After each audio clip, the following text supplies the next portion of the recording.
Hi friends. నేనైతే మీ ముందుకు ఒక చిన్న విషయం మాట్లాడడానికి వచ్చాను. ఏంటి అంటే, ఇంట్లో ఖాళీగా ఉంటున్నాను. ఏదో ఒకటి చేయాలి అనిపించింది. ముఖ్యంగా మాటలొస్తాయి గదా!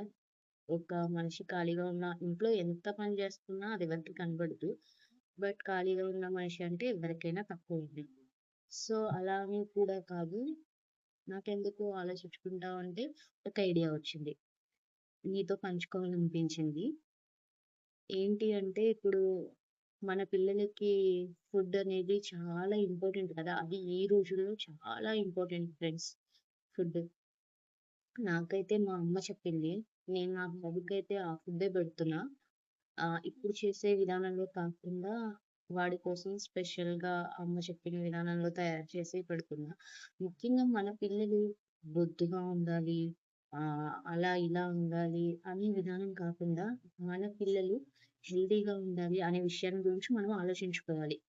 ఫస్ట్ ఆఫ్ ఆల్ నా ఐడియా అదే. మన పిల్లలు ఎంత లావుగా ఉన్నారు, ఎంత అనేది చూసుకోకుండా ఎంత బలంగా ఉన్నారు అనే విషయంని ఆలోచించుకొని దృష్టిలో పెట్టుకొని నేను నా బాబుకి యూజ్ చేసే రెసిపీని నేను అది బిజినెస్‌గా ఎందుకు స్టార్ట్ చేయకూడదు అని అనిపించింది.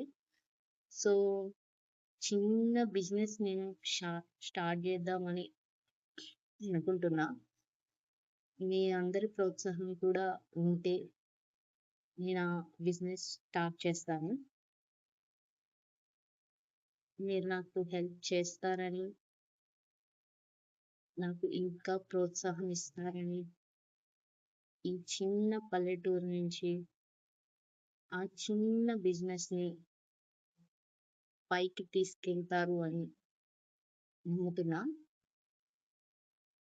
నేను కేవలం ఈ బిజినెస్ స్టార్ట్ చేసేది ఈ పిల్లల హెల్తీ గురించే. ఎందుకంటే ఈ రోజుల్లో పిల్లల హెల్త్ గురించి మన అమ్మ వాళ్ళు, తాతమ్మ వాళ్ళు ఆళ్ళ రోజుల్లో పట్టించుకున్నంతగా ఇప్పుడు పట్టించుకోవట్లేదు.